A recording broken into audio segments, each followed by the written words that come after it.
Bonjour à tous et bienvenue dans DigiNove, votre podcast qui explore le monde des nouvelles technologies et de l'innovation.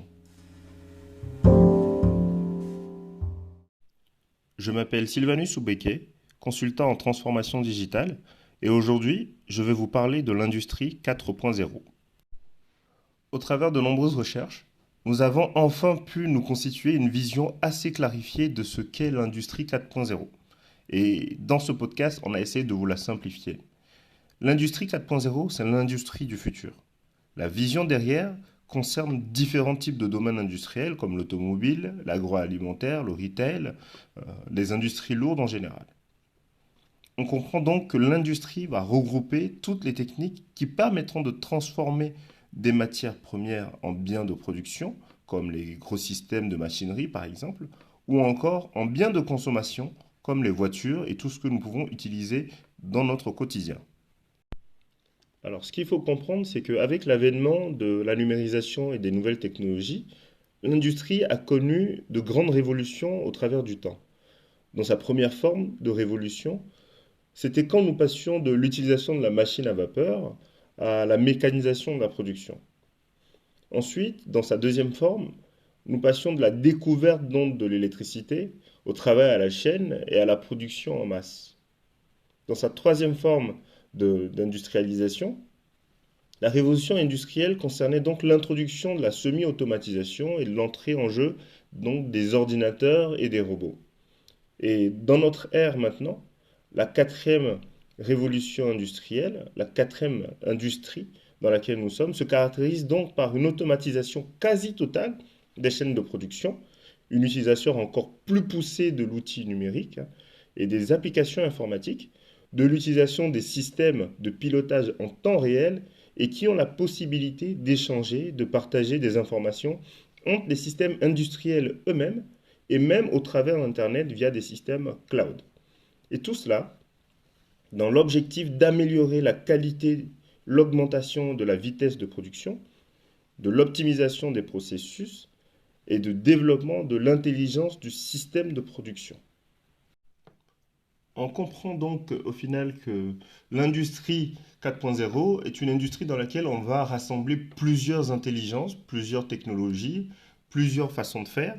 Et c'est le moyen par lequel les industriels, les gros industriels organisent leur production aujourd'hui, dans l'optique d'améliorer les conditions de travail de leurs employés, tout en réduisant leur impact environnemental. Tout cela en se basant donc sur les technologies de l'information et des différentes applications qu'on peut avoir autour. Ce qu'il faut aussi savoir, c'est que l'industrie 4.0 ou encore industrie du futur se caractérise donc par un certain nombre d'éléments clés. Par exemple, c'est une industrie dans laquelle on va retrouver des éléments hyper connectés. Ça sera caractérisé par une hyperconnectivité. L'ensemble des systèmes qui vont composer ces industries-là, ces formes d'industries-là en tout cas, vont échanger énormément de données, vont échanger énormément d'informations entre elles, et surtout en temps réel aujourd'hui. Des données comme par exemple la température, la vitesse de production par exemple, les métriques d'utilisation, des fois même la géolocalisation si on veut regarder niveau produit. On a énormément de données qui seront échangées en tout cas. Et ça, on les appelle les big data.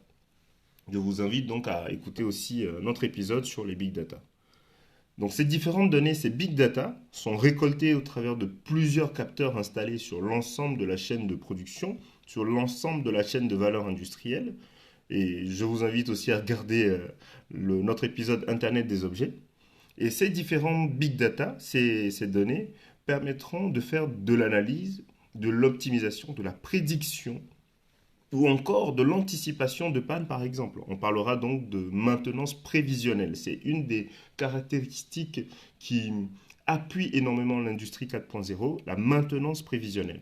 Cette maintenance prévisionnelle va donc permettre une forte réduction des coûts engendrée par l'interruption involontaire du système de production en cas de panne. Donc on comprend que la maintenance prévisionnelle permet d'anticiper ces pannes-là et ne laisse plus tomber le système en panne de manière systématique, ce qui pourrait bloquer drastiquement toute la production. On arrive à anticiper les pannes, on arrive à se projeter, on arrive à les réparer avant même que les machines commencent à avoir des défauts.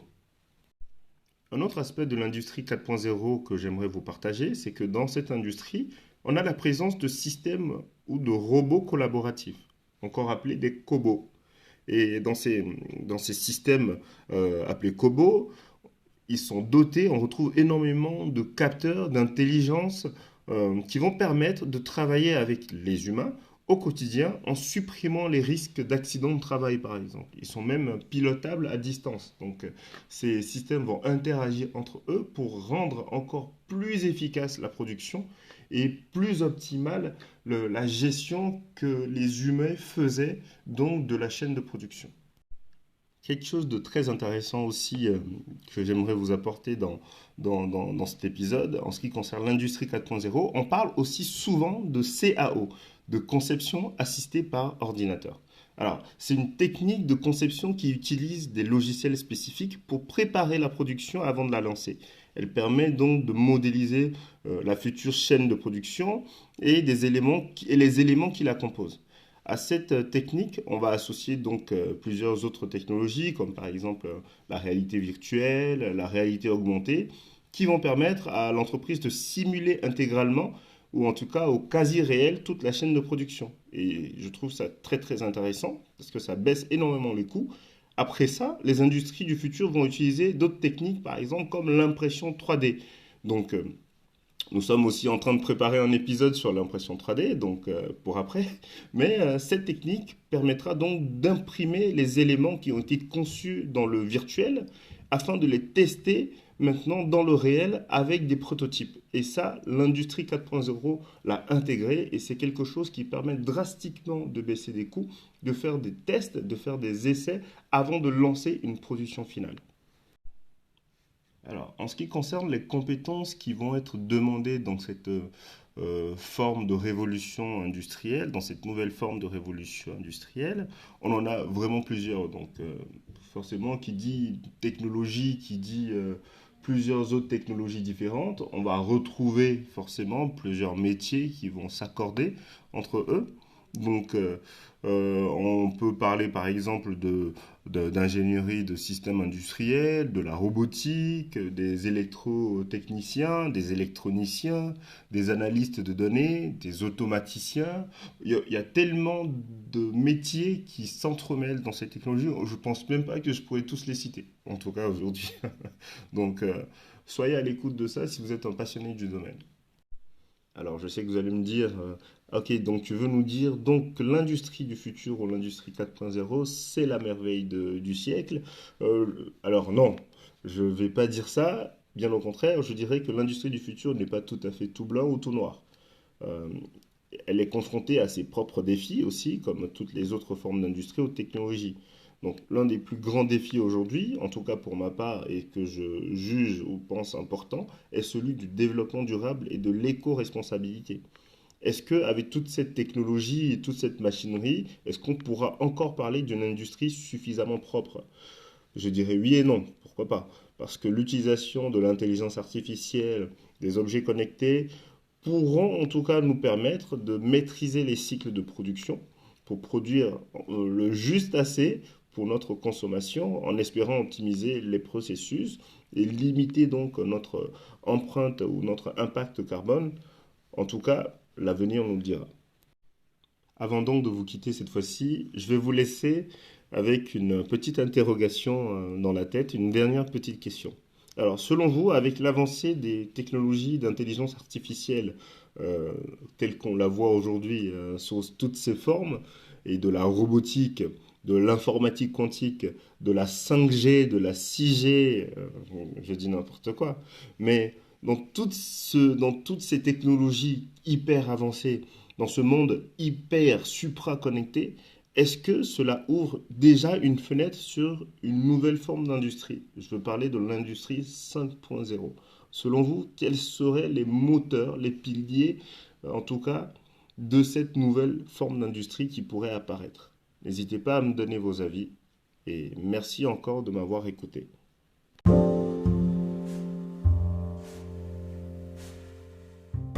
Nous sommes donc arrivés à la fin de ce nouvel épisode. J'espère qu'il vous aura plu et n'hésitez pas à liker, à partager, à commenter. À très bientôt dans DigiNove en tout cas. C'était Sylvanus Soubeke, ingénieur informatique et consultant en transformation digitale. À très bientôt.